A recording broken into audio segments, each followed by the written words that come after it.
There was once a young man named Raka. He grew up in a small village with his younger sister, Naya, and their widowed mother.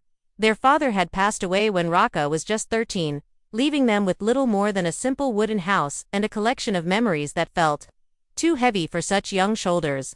Raka was a bright student. His teachers often praised his sharp mind and sincere attitude. Everyone believed he was destined for something extraordinary, but life had a different plan for him, a path he never expected but chose to walk with his head held high. Just as Raka was about to enter high school, their mother fell ill. Her illness stole her strength, and she could no longer work. The small vegetable stall they ran in the village market brought in barely enough to survive. The cost of school, books, uniforms, and daily meals became a crushing weight on their small family. One evening, Raka overheard his mother talking to herself in the dimly lit kitchen.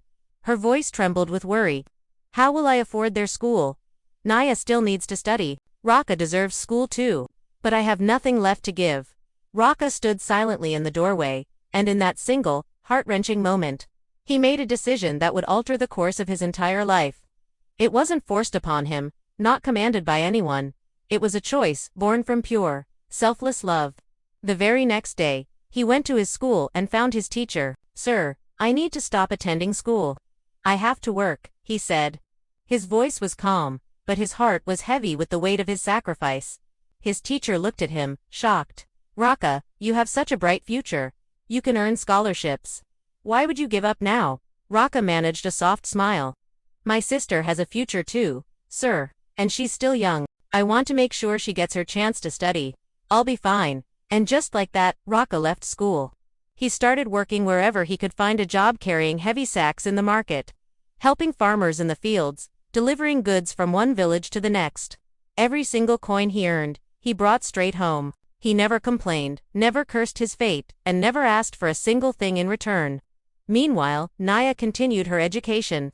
She was smart, just like her brother, but she carried a constant ache of guilt in her heart. She knew her brother had set his own dreams on fire to light her way. Many times, she pleaded with him to go back to school. "Brother, please. I can stop instead," she cried one night. Raka placed a gentle hand on her head. "No, Naya, listen to me. One of us must move forward. If I go back to school, who will work? You study, okay. Promise me you will finish. Promise me you will succeed.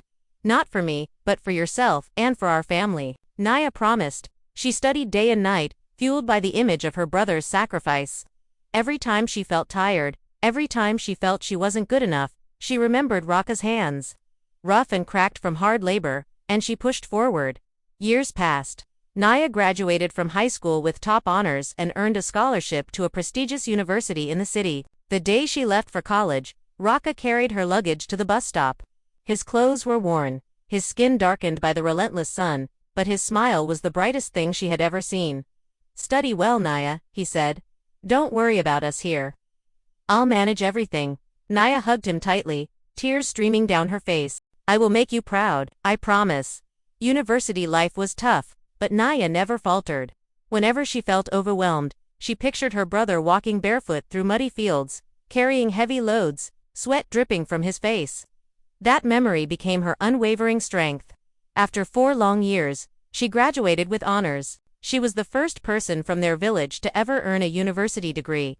Soon after, she was offered a job at a large company in the city, with a salary that was far beyond anything her family had ever imagined.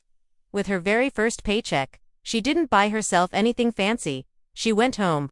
Raka was still there, still working, still wearing that same humble, gentle smile. When Naya arrived, she ran straight to him. "Brother, I'm home," she whispered, holding out an envelope. Raka laughed lightly. "You didn't have to," but Naya shook her head firmly. "No. This is your victory too. I am who I am today because of you." She took his rough, calloused hand and placed the envelope in it. "Now, it's your turn. Whatever dream you left behind, we will chase it together. You stood behind me all this time. Now, I will stand behind you." Raka's eyes slowly filled with tears.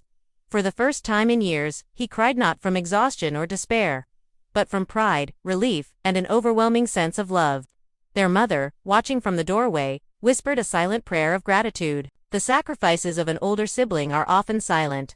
They aren't sung about in songs or written in history books. Yet, They are the very foundation upon which many dreams are built, the unseen roots that anchor great success. Rocka never got to walk across a graduation stage, but he built the path for someone else to do so. And sometimes, that is the greatest achievement of all.